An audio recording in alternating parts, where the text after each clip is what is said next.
Selanjutnya kita menyanyikan dari lagu nyanyian pertobatan dari Kidung Jemaat 26 bait yang pertama. Mampirlah dengan doaku, Yesus menebus, dan selanjutnya.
Kami mengundang jemaat untuk bersama-sama bangkit berdiri. Kita akan menerima berita anugerah yang diambil dari surat Efesus pasal yang kedua, ayat yang ke-8. Demikianlah firman Tuhan. Sebab karena kasih karunia, kamu diselamatkan oleh iman. Itu bukan hasil usahamu, tetapi pemberian Allah. Kita patut bersyukur karena kita memperoleh keselamatan dari Tuhan bukan atas usaha kita, tetapi karena pemberian Allah secara cuma-cuma. Oleh karena itu Bapak Ibu, mari kita sanggupi berita anugerah ini dengan memuji Tuhan dari Kidung Jemaat 329 bait yang ketiga.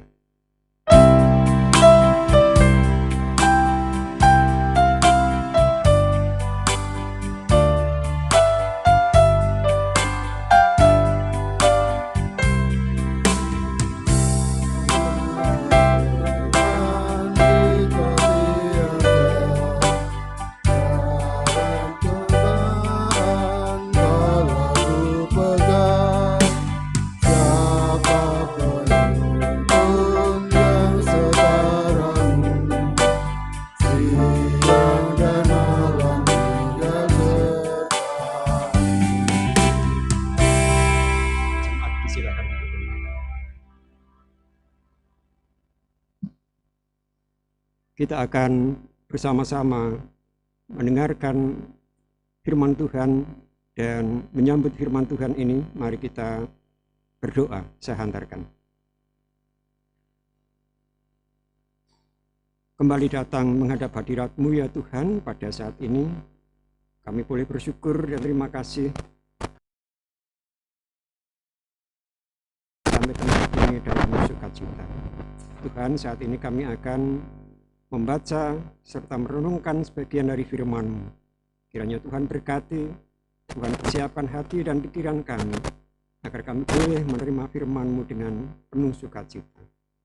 Tuhan, banyak sekali dosa yang kami lakukan, kiranya Engkau sudi mengampuni atas dosa-dosa kami. Terima kasih Bapa. Di dalam nama Tuhan Yesus, kami naikkan doa permohonan ini. Amin. Bacaan firman Tuhan pada pagi hari ini diambil dari kitab Yeremia pasal yang kedua, ayat yang keempat sampai dengan 13. Yeremia pasal 2, ayat keempat sampai dengan 13. Beginilah firman Tuhan. Dengarlah firman Tuhan, hai kaum keturunan Yakub. Hai segala kaum keluarga keturunan Israel, beginilah firman Tuhan. Apakah kecurangan yang dihadapi nenek moyangmu padaku, sehingga mereka menjauh daripadaku, mengikuti dewa kesia-siaan sampai mereka menjadi sia-sia?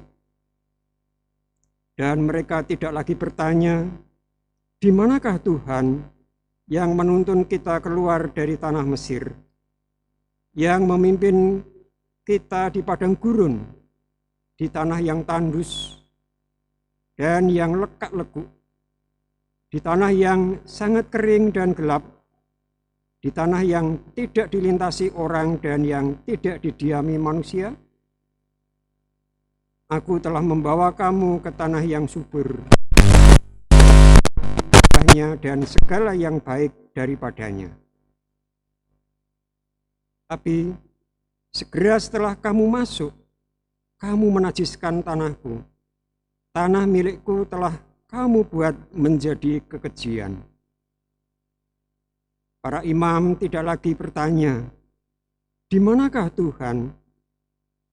Orang-orang yang melaksanakan hukum tidak mengenal aku lagi.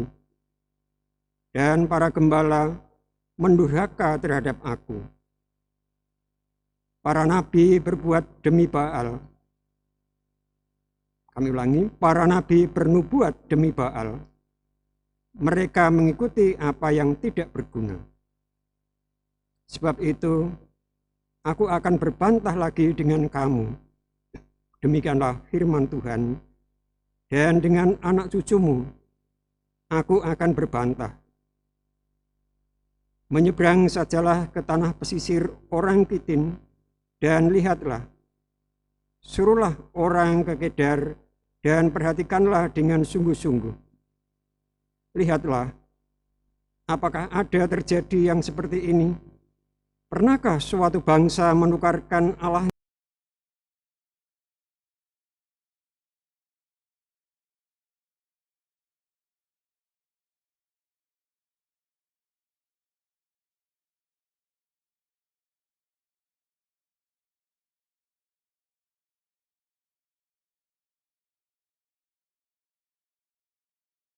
Demikianlah firman Tuhan.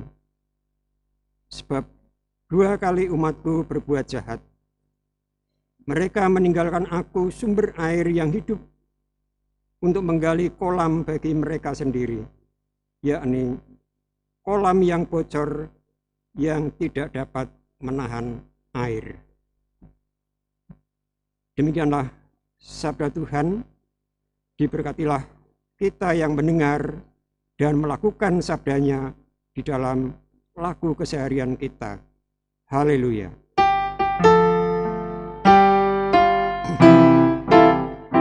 Haleluya. Haleluya. Haleluya.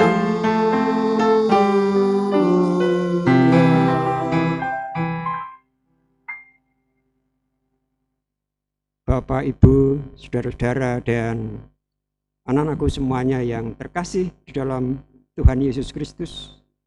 Salam. Tema kita hari ini adalah ketaatan untuk kesejahteraan. Ketaatan untuk kesejahteraan. Kalau kita melihat tema ini, ada 2 kata kunci, yaitu ketaatan dan kesejahteraan. Ketaatan dari kata taat, artinya patuh, tunduk. Jadi tunduk itu berarti tidak menentang, tidak berani membantah, tidak berani menentang.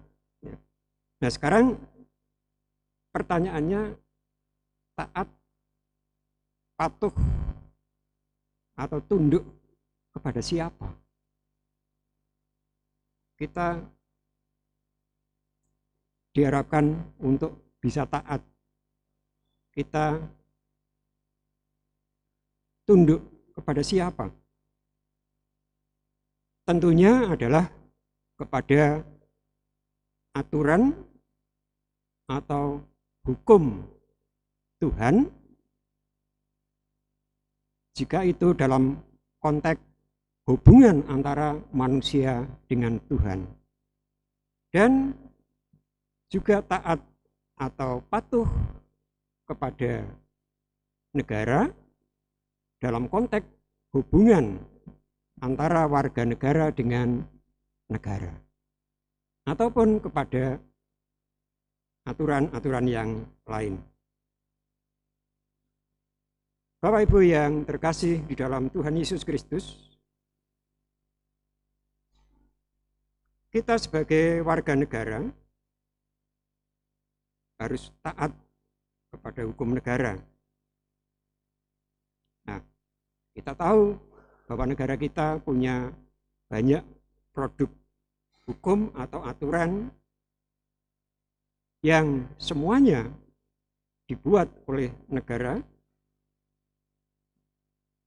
dalam tujuan untuk terciptanya ketertiban bagi warga negara. Jadi pemerintah negara membuat aturan-aturan itu punya maksud, punya tujuan. Ya, tujuannya adalah untuk bisa terciptanya kehidupan yang tertib.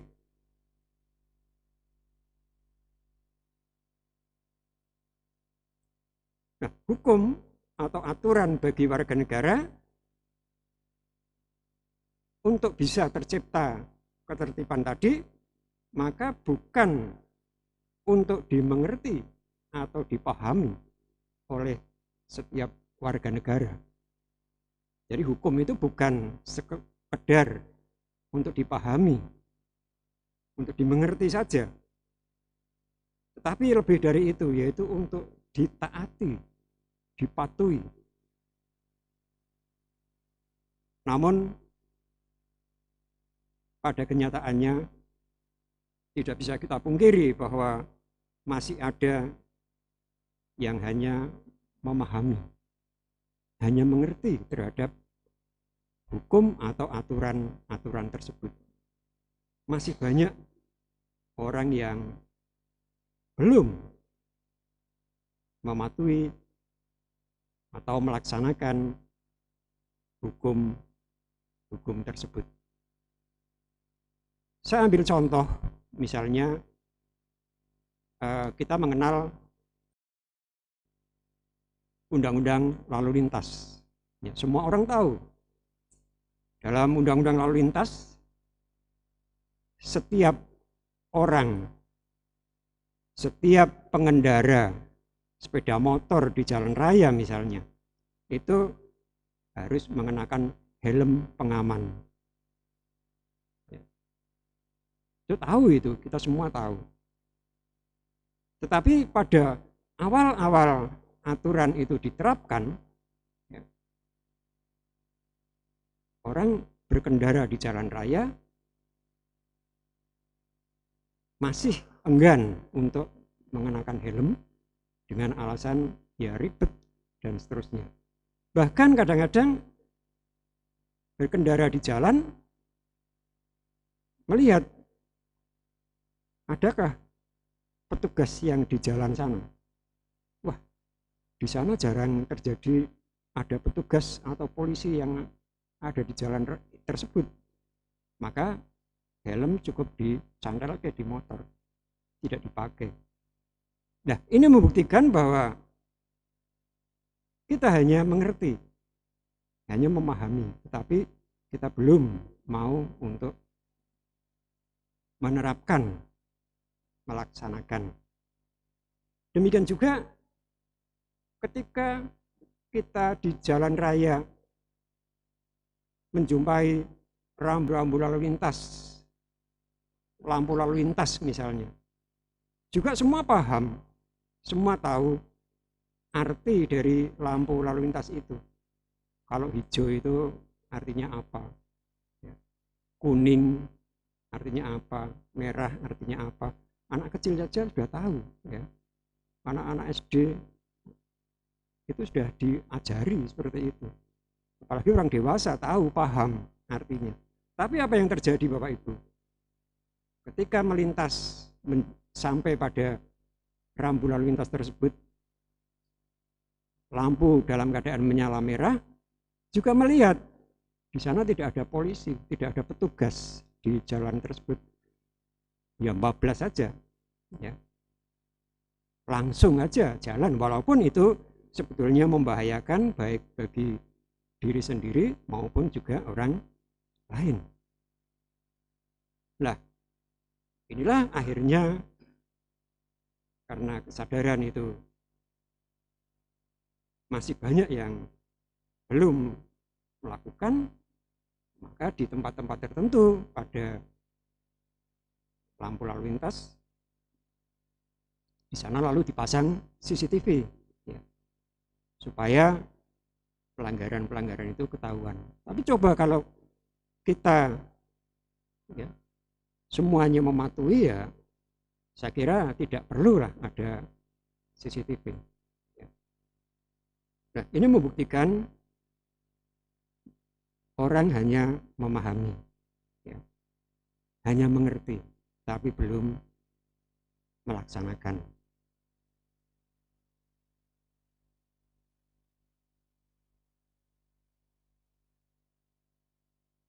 Bapak dan Ibu sekalian yang terkasih di dalam Tuhan, jika masyarakat kita mau patuh pada aturan-aturan yang ada, ya tentu kita akan merasa nyaman, merasa aman, timbulnya rasa sejahtera. Ya. Kita tidak punya rasa takut atau was-was ketika kita harus bepergian malam hari di tempat yang sepi. Tidak khawatir di sana ada begal misalnya, ada kejahatan-kejahatan yang lain.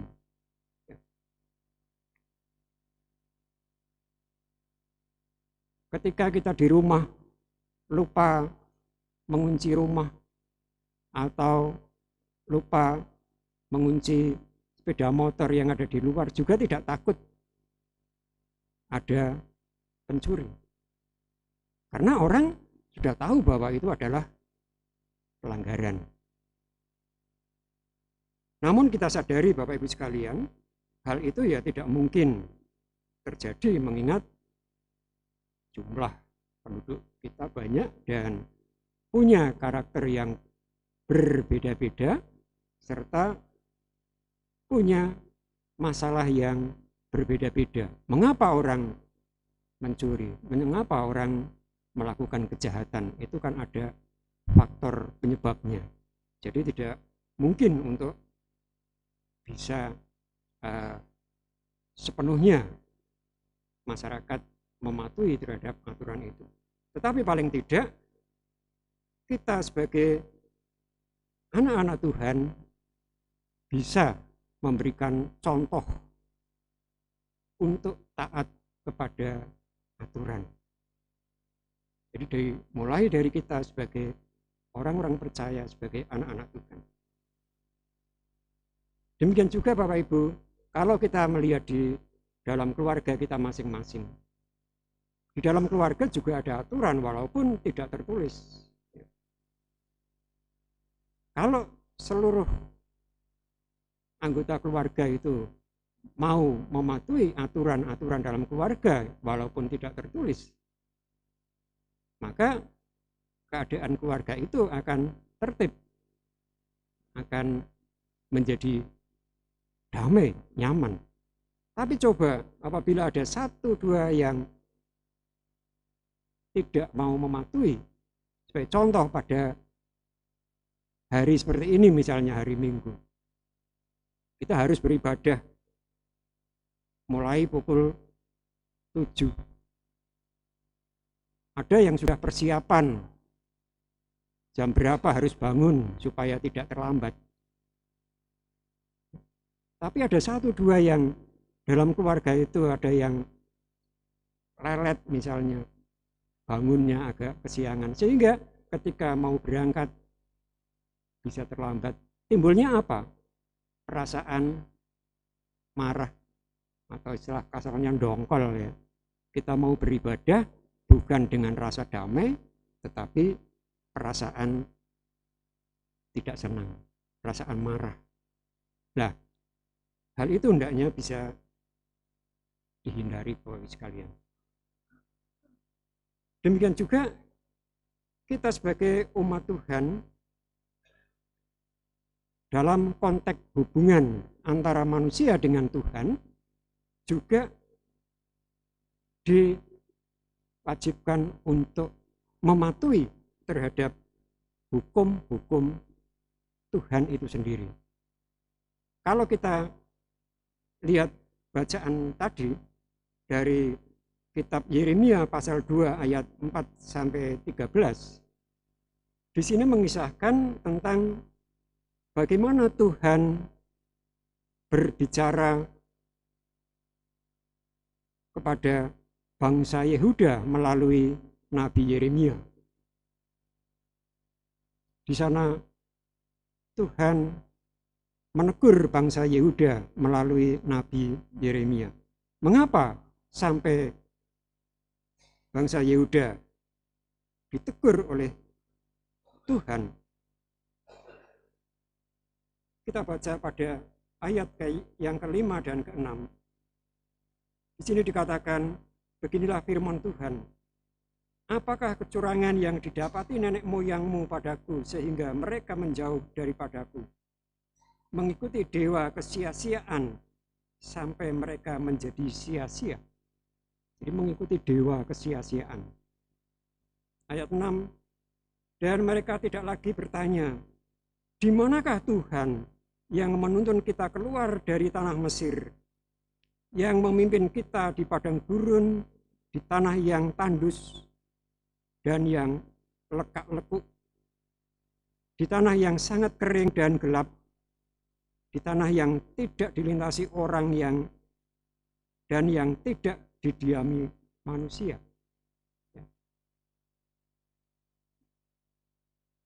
Mereka tidak lagi bertanya, di manakah Tuhan? Mereka meninggalkan Tuhan. Mereka tidak ingat bagaimana kehidupan mereka ketika keluar dari Mesir menuju tanah perjanjian. Jadi pada awalnya mereka sangat akrab dengan Tuhan. Mereka sangat membutuhkan Tuhan, meminta pertolongan Tuhan, dan Tuhan pun senantiasa menyertai perjalanan mereka dari Mesir menuju ke tanah perjanjian. Bayangkan, Tuhan pada siang hari menyediakan tiang awan supaya tidak kepanasan, dan juga tiang api pada malam hari supaya tidak merasa kedinginan. Tuhan memelihara mereka. Tetapi setelah mereka hidup dengan senang di tanah yang subur, mereka meninggalkan Allah dan mengikuti dewa-dewa lain.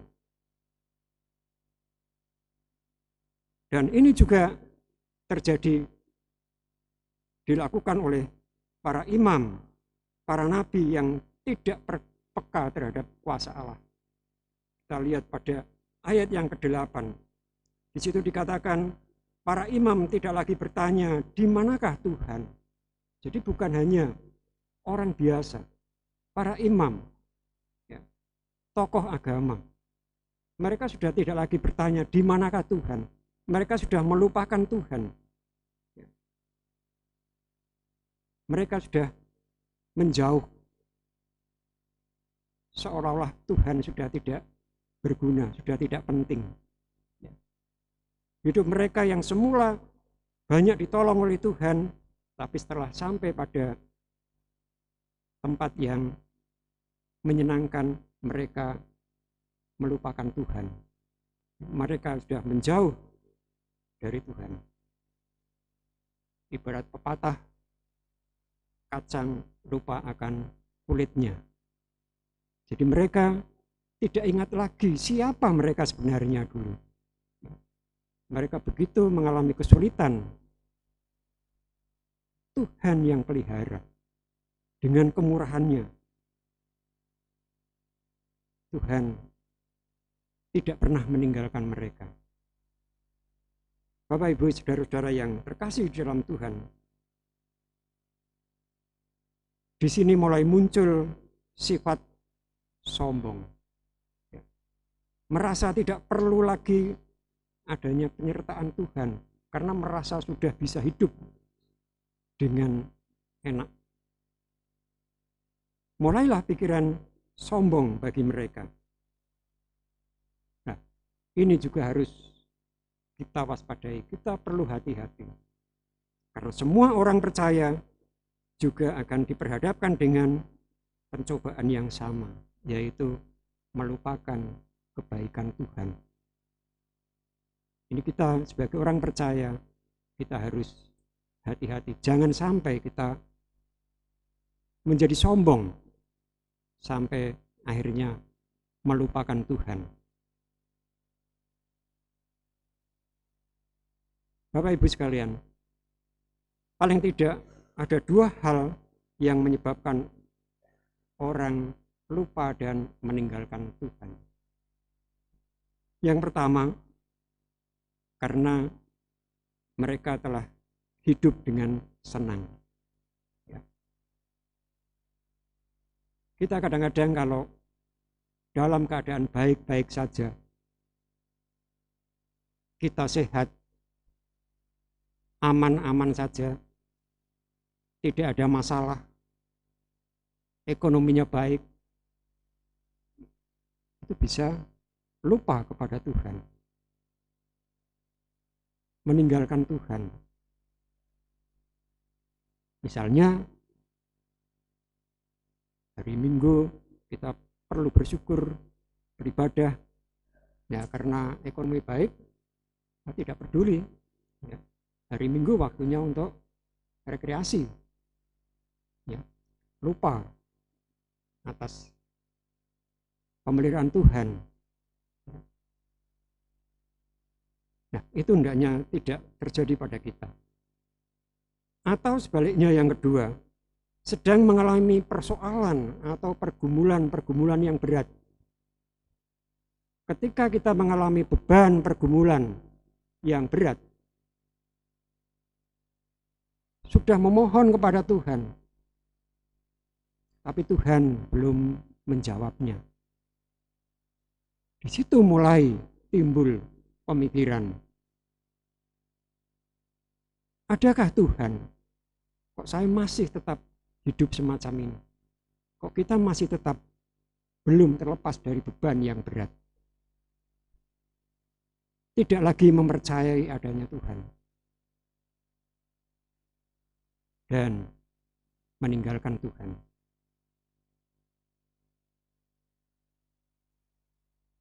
Bapak Ibu yang terkasih di dalam Tuhan Yesus Kristus. Nah, apa yang terjadi jika manusia tidak lagi taat kepada Allah? Kalau hubungan manusia dengan negara, kalau orang melanggar hukum-hukum negara, negara memberikan sanksi. Demikian juga hubungan antara manusia dengan Tuhan. Ketika manusia tidak mentaati Tuhan, maka Tuhan juga akan memberikan sanksi kepada umatnya. Seperti yang tertulis di dalam kitab Yeremia pasal 17 ayat yang ke-13 dikatakan, ya, pengharapan Israel, Tuhan, semua orang yang meninggalkan Engkau akan menjadi malu. Orang-orang yang menyimpang daripadamu akan dilenyapkan di negeri, sebab mereka telah meninggalkan sumber air yang hidup, yakni Tuhan. Inilah ketika kita melupakan Tuhan, kita menjauh dari Tuhan, maka akan dipermalukan oleh Tuhan. Orang-orang yang menyimpang dari Tuhan akan dilenyapkan dari negeri. Oleh karena itu Bapak Ibu sekalian, dalam keadaan apapun, tetaplah kita untuk setia kepada Tuhan. Nah, kalau kita melihat bacaan tadi, Walaupun bangsa Yehuda meninggalkan Tuhan, di sini Tuhan masih menyayangi, masih mengasihi, yaitu menegur bangsa Yehuda melalui Nabi Yeremia.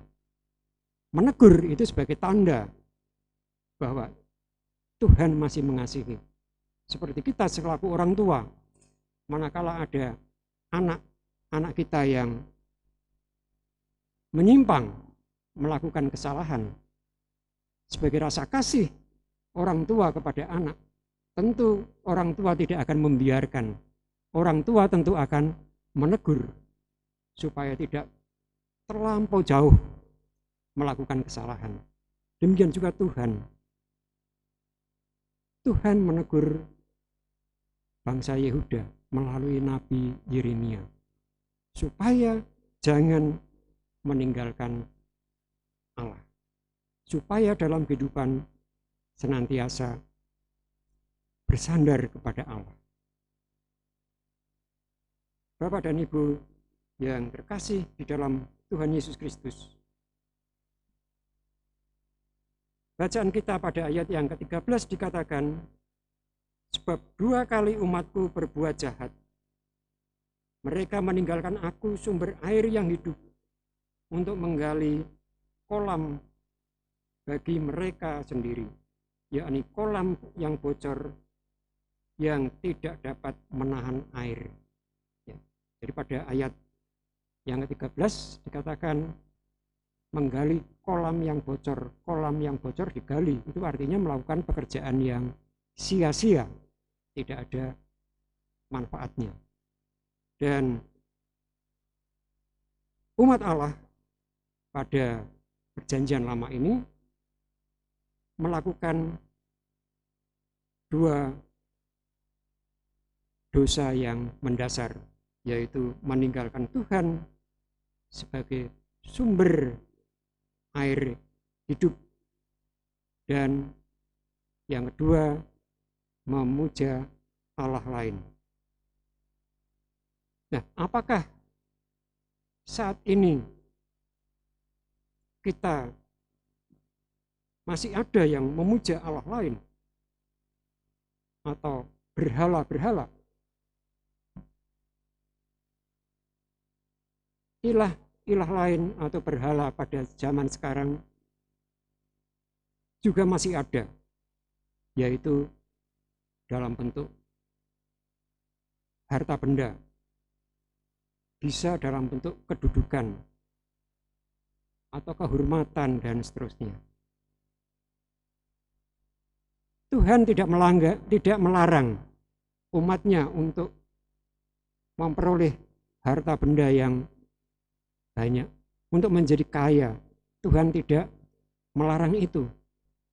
Tetapi yang tidak boleh adalah kalau dengan kekayaan itu meninggalkan Tuhan, melupakan Tuhan, itu yang tidak diperbolehkan. Kedudukan, Tuhan tidak melarang umatnya punya kedudukan yang tinggi, punya jabatan yang tinggi. Tapi yang tidak boleh apabila kita punya kedudukan jabatan tinggi, lupa akan Tuhan. Seperti kaum Yehuda tadi. Juga kehormatan. Orang tidak dilarang untuk menjadi orang yang terhormat, terpandang. Tapi yang tidak boleh adalah ketika kita dengan kedudukan yang tinggi sebagai orang yang terhormat lalu melupakan Tuhan. Itulah yang tidak diperbolehkan.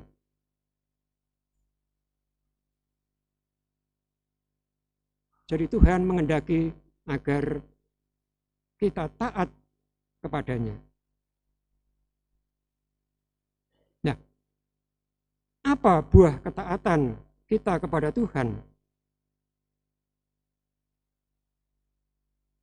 Tuhan akan memberikan berkat yang terbaik, yaitu berupa gandum dan madu, seperti yang tertulis di dalam kitab Mazmur. Kalau kita lihat kitab Mazmur pasal 81 ayat yang ke-17, di sini dikatakan, tetapi umatku akan kuberi makan gandum yang terbaik, dan dengan madu dari gunung batu aku akan mengenyangkannya.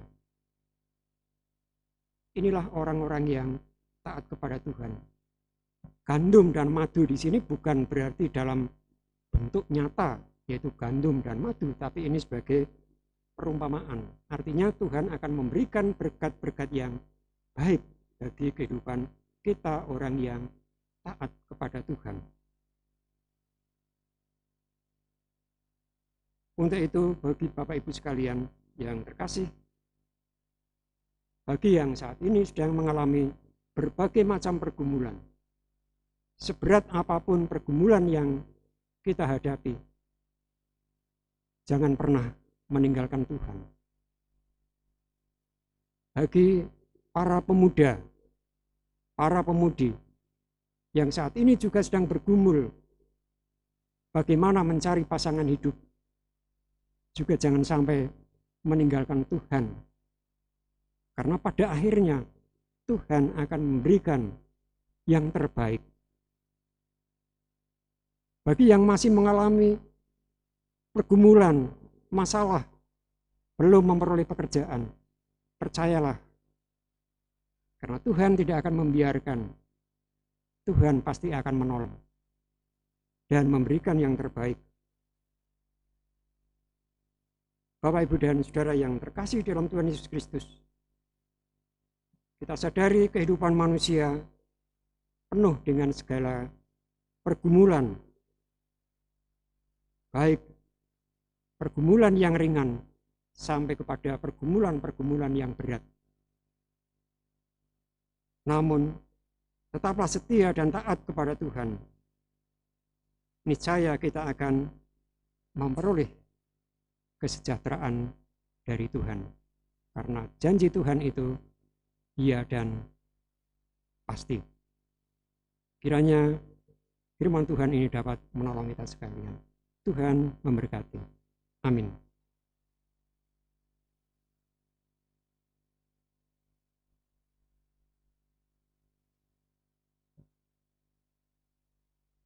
Mari kita memasuki saat teduh.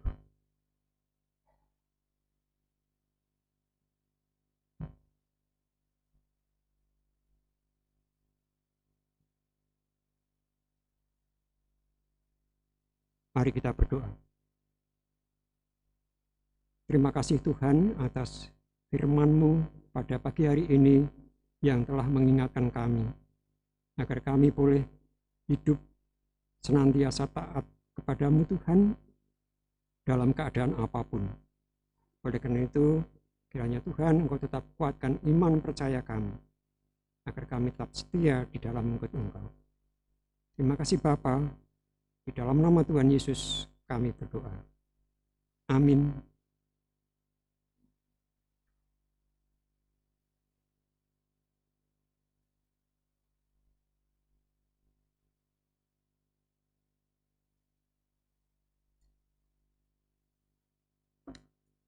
Bapak Ibu yang dikasihi dalam Tuhan Yesus Kristus, marilah kita memperbarui pengakuan iman kita dengan mengucapkan pengakuan iman rasuli bersama-sama dengan berdiri.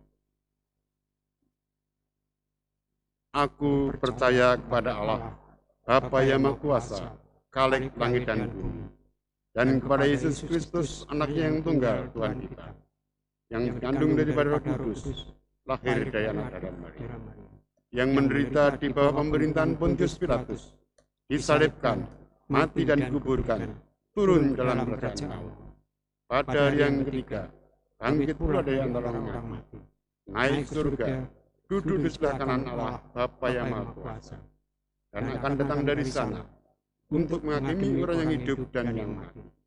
Aku percaya pada Roh Kudus, gereja yang kudus dan am, persekutuan orang kudus, pengampunan dosa, kebangkitan daging, dan hidup yang kekal. Bapak Ibu dipersilakan untuk duduk kembali.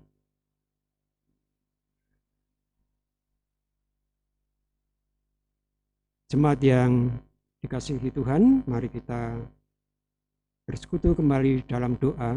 Untuk doa syafaat saya hantarkan.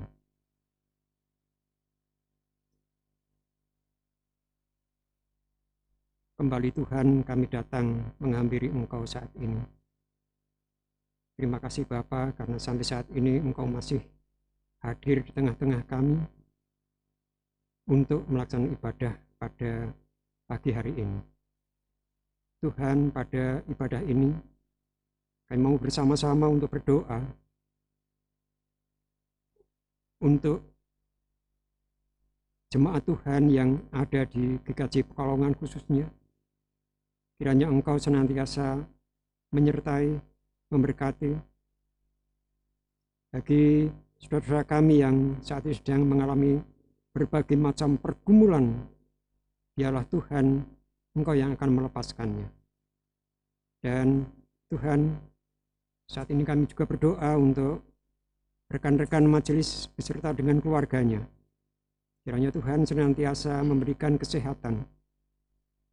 Tuhan, kiranya berkati kami para majelis agar mampu untuk melaksanakan pelayanan terhadap anak-anak Tuhan di GKJ Pekalongan khususnya. Tuhan, pada kesempatan ini kami juga berdoa.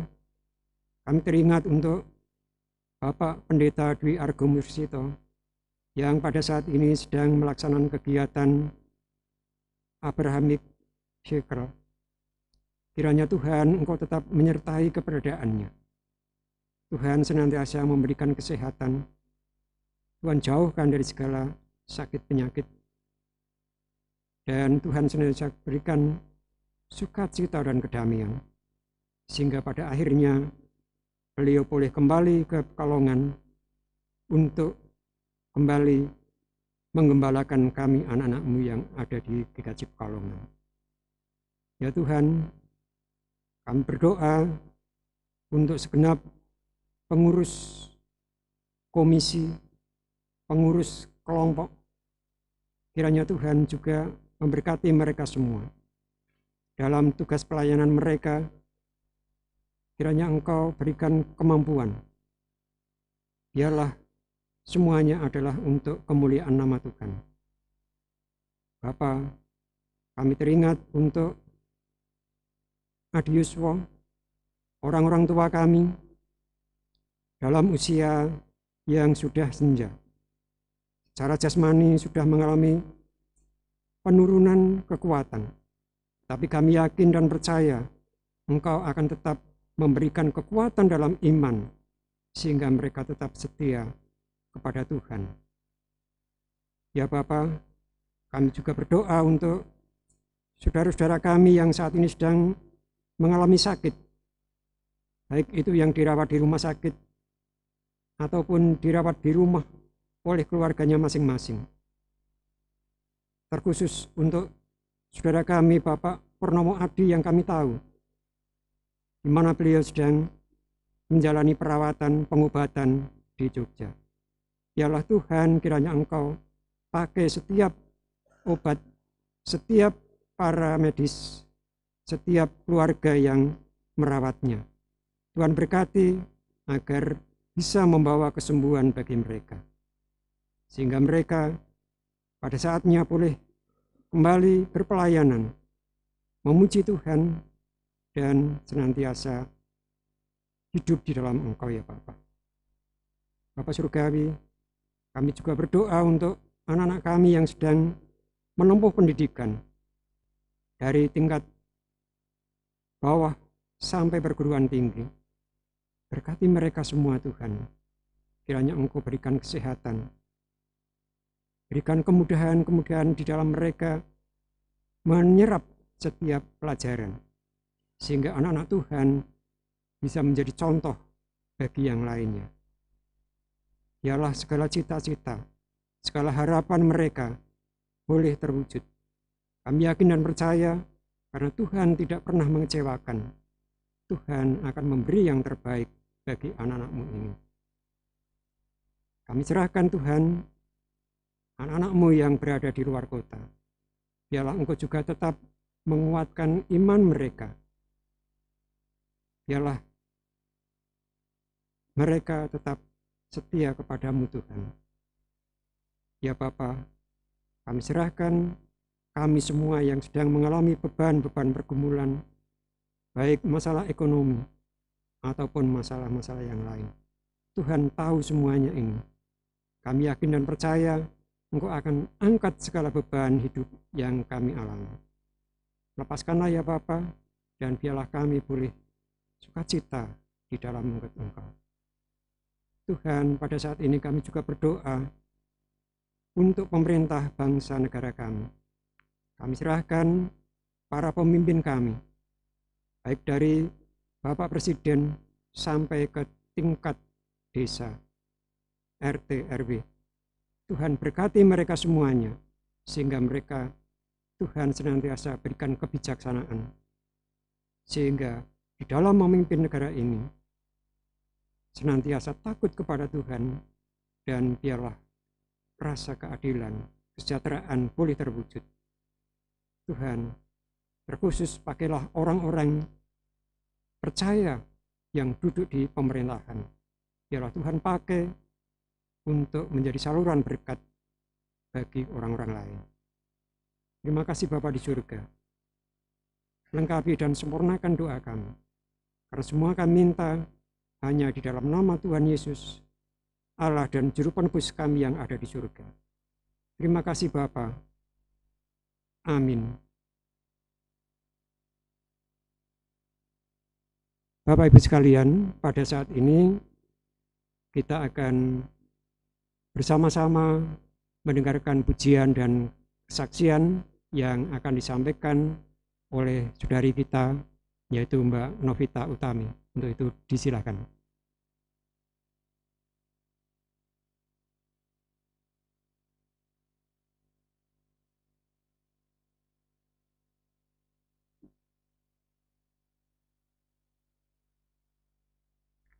Baik, terima kasih. Selamat pagi Bapak dan Ibu serta jemaat Tuhan di GKJ Pekalongan. Shalom. Hari ini pada tanggal 28 Agustus 2022, sedikit Mbak Ita hendak bersaksi karena Tuhan sudah menjamah badan Mbak Ita untuk memulihkan, untuk menyembuhkan dengan segala berkat mujizat. Mbak Ita malam tirakatan tanggal 16 Agustus 2022 yang lalu menderita sakit di bagian pinggul, pinggang dan perut, mengencang sekali. Dan untuk bangkit itu rasanya sangat kesakitan. Bangun apalagi untuk menggerakkan. Jadi seperti terjepit semuanya. Dan rasanya gelap. Tidak ada terang di sepanjang hari itu untuk bisa berpikir dengan lebih jernih. Karena hanya merasakan rasa sakit yang luar biasa. Gemetar semuanya dan badan kaku. Sehingga tidak ada hati yang sungguh bersukacita untuk menggerakkan dan untuk bisa membungkuk dan berdiri itu terasa bukan main. Di belakang ini sangat kesakitan. Namun puji Tuhan, setelah berdoa dan kemudian Mbak Ita dilarikan saya ke Rumah Sakit Budi Rahayu melalui Pak RT di Pringgosari yang sudah menolong. Malam Mbak Ita sudah mendapatkan perawatan, ada suntik antibiotik dan ada suntik anti nyeri. Kemudian dari Selasa sampai hari Sabtu sudah mengalami perkembangan yang jauh lebih baik. Jadi badan bisa digerakkan sedikit demi sedikit sampai terasa kaku itu hilang semua dan kembali perlahan-lahan sembuh dengan sempurna. Sungguh luar biasa mujizat yang Tuhan berikan kepada Mbak Ita, karena merasakan tidak ada pergerakan, dan setelah sesiang itu pijat tetap belum dapat ada hasilnya karena tiba-tiba ini seperti ngancing, jadi nggak bisa bergerak, luar biasa sekali sakitnya karena nggak pernah ada seperti itu. Setiap harinya Mbak Ita berusaha untuk ada pergerakan, hanya mungkin karena bergumul cukup panjang untuk bisa menuliskan Greta. Jadi Greta berisi tentang syair pujian untuk Tuhan lewat perjalanan kehidupan Mbak Ita dan melalui gereja ini yang sudah mengatak Mbak Ita banyak dengan peristiwa kehidupan, sehingga lama-lama karena begitu asik itu mungkin duduk terlalu lama dan sering mengalami masuk angin. Nah, ini yang mungkin sudah beberapa waktu kemudian badan ini menjadi tidak sehat. Sekalipun Mbak Ita juga banyak berolahraga, mengolah keringat, tapi karena rasa sakit ini sudah berkumpul cukup lama dengan gangguan di dalam pendengaran, akhirnya membuat Mbak Ita merasakan tidak bisa bergerak pada hari Selasa sore 16 Agustus 2022. Nah, pada hari Kamis tanggal 18 Agustus 2022, di dalam pembaringan masih di Rumah Sakit Budi Rahayu, Mbak Ita mendapatkan materi dari Kidung Jemaat 366 yang nanti Mbak Ita mau ujikan. Judulnya, Ya Kasih Yang Merangkulku. Mbak Ita tidak ada teman untuk setiap malam sampai ke pagi itu hanya sendiri. Jadi ya hanya teringat dengan Papi Mami, Pak Diro Budiro kalau merawat Mbak Ita. Dan ini benar-benar karena Mbak Ita tidak pernah merasakan sakit sampai harus mengalami perawatan di Budi Rahayu. Dari Kidung Jemaat 366, seorang penyair Josh Matheson, ia adalah seorang pendeta dari Skotlandia. Ini yang menjadi inspirasi Mbak Ita untuk mendorong cepat sekali Mbak Ita merasakan sehat, karena ia mengalami pergumulan yang sangat berat di dalam hidupnya. Usia 17 sampai 20 tahun ia mengalami kebutaan, dan 20 tahun ia menyiapkan pertunangan untuk pernikahannya. Akhirnya batal. Dia tidak jadi bertunangan dan tidak jadi menikah. Dia hidup sendirian dan sampai pada usia 64 tahun. Ia dilahirkan tanggal 27 Maret 1842 dan ia meninggal tanggal 28 Agustus 1906. Hari ini tepatnya Tuhan mengenangkan kembali seorang pendeta Josh Matheson ini pada tanggal 28 Agustus 2022 untuk Mbak Ita menerima berkat mujizat. Nah, karena seorang pendeta Josh ini sangat dikasih oleh Tuhan melalui perjalanan hidupnya dalam kebutaannya, ia juga banyak memberikan khotbah yang ia rasakan saat itu. Ia menerima undangan dari Ratu Victoria dan kemudian ia berkhotbah tentang Ayub, karena dalam penderitaan, dalam pergumulannya ia sungguh menerima Tuhan. Apapun yang ia rasakan, ia tetap taat dan setia kepada Tuhan sampai akhir kehidupan. Bayangkan kalau orang buta kan dia nggak bisa apa-apa. Nah, bersamaan dengan itu Mbak Ita juga menerima kitab Ayub. Diambil dari Ayub 19 ayat 25, demikian bunyinya. Tetapi aku tahu penebusku hidup dan akhirnya ia akan bangkit di atas debu. Karena Mbak Ita tidak bisa bangun, kemudian hanya melihat jubahnya, Mbak Ita merasakan sehat dan sembuh kembali. Jadi sama seperti yang dirasakan oleh Josh, punya penderitaan tentang penglihatan netranya yang buta, dan Mbak Ita mengalami sakit di bagian pinggang, pinggul, dan perut seperti rasanya terjepit dalam beberapa menit. Jadi mau ronsen itu juga masih untuk duduk sakit sekali. Namun puji Tuhan karena sudah melewati beberapa fase minggu proses pemulihan dan upaya pengobatan, hari ini Mbak Ita dapat kembali bersama-sama dengan Bapak Ibu jemaat Tuhan di GKJ Pekalongan.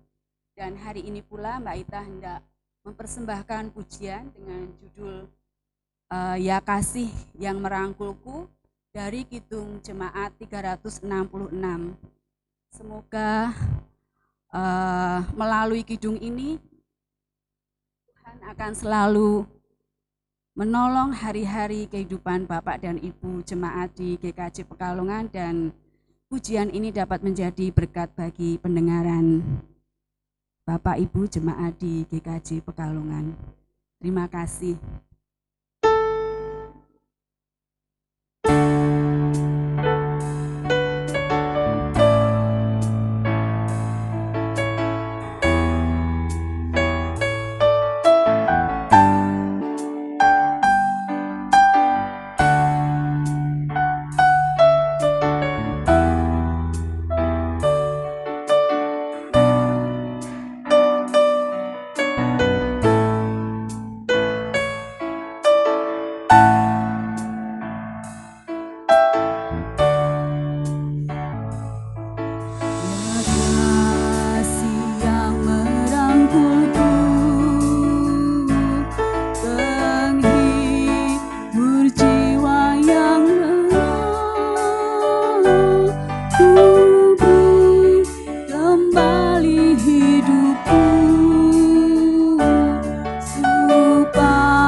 Terima kasih Mbak Ita atas kesaksian dan pujiannya.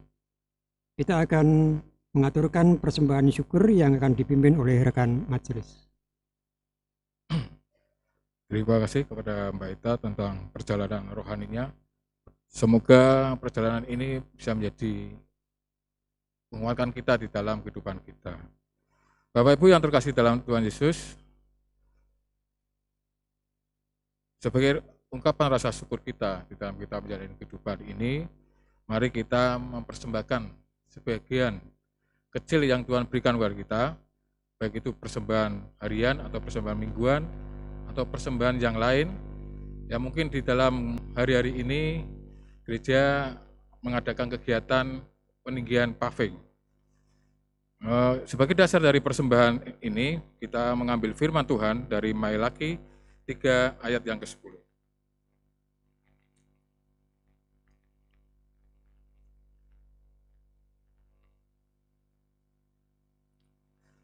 Bawalah seluruh persembahan persepuluhan itu ke dalam rumah pembendaraan, supaya ada persediaan makanan di rumahku, dan ujilah aku, firman Tuhan semesta alam. Apakah aku tidak membukakan bagian bagimu tingkap-tingkap langit, dan mencurahkan berkat kepadamu sampai berkelimpahan. Mari kita mempersembahkan persembahan pagi hari ini dengan menyanyikan persembahan Kidung Jemaat 367, bait yang pertama sampai 2. Padamu Tuhan dan Allahku.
Jemaat yang dikasihi Tuhan, mari kita bangkit berdiri untuk mengucapkan syukur kepada Tuhan dalam doa.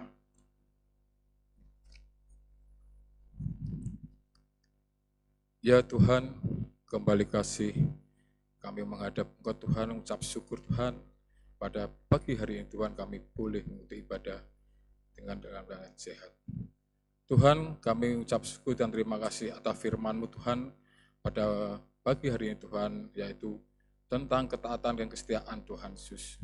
Tentang ketaatan dan firman-Mu Tuhan, yang menghasilkan perbuatan-perbuatan dan mewujudkan dalam pemeliharaan yang Kau berikan kepada kami Tuhan Yesus.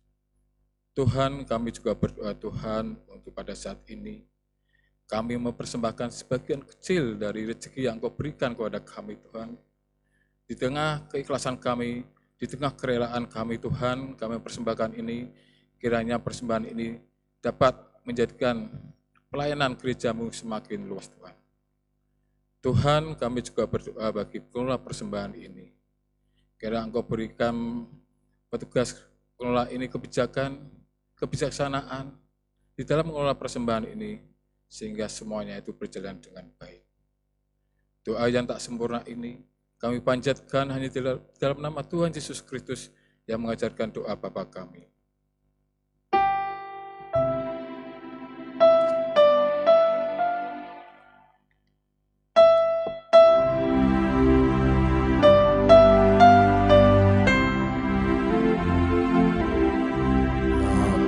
Kami yang ada di surga, dikuduskanlah nama-Mu, datanglah kerajaan-Mu, jadilah kehendak-Mu di bumi seperti di surga. Berilah kami pada hari ini makanan yang secukupnya. Ampunilah salah kami seperti kami ampuni orang yang bersalah kepada kami. Jangan bawa kami ke dalam pencobaan, tapi lepaskan dari yang jahat. Karena Kaulah yang mempunyai kerajaan dan kuasa dan kemuliaan sampai selama-lamanya. Amin.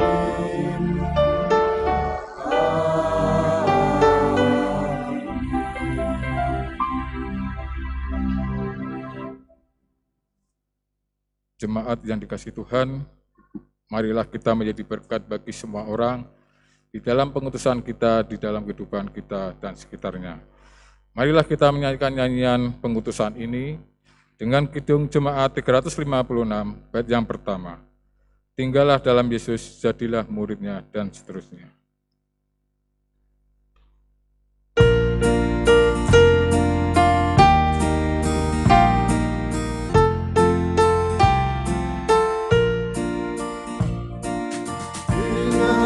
Dalam Yesus, jadilah muridnya.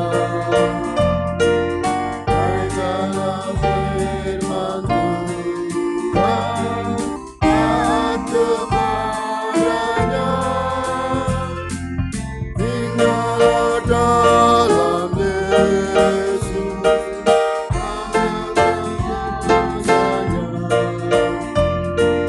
dialah pokok yang benar, tidak rantingnya.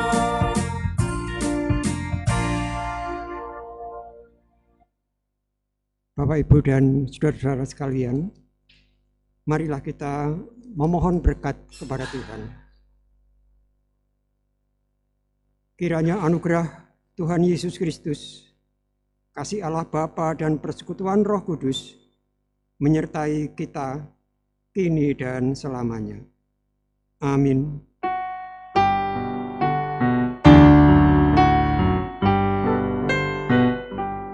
Amin, haleluya. Amin, haleluya. Terpuji nama-Mu. Amin,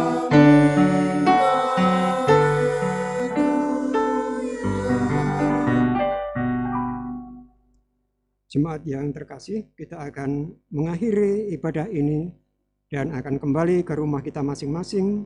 Semoga kita pulang dalam damai sejahtera Tuhan. Oleh karena itu, mari kita kembali memuji Tuhan dari nyanyian penutup Kidung Jemaat 346 bait yang pertama, Tuhan Allah beserta engkau sampai bertemu kembali, dan seterusnya.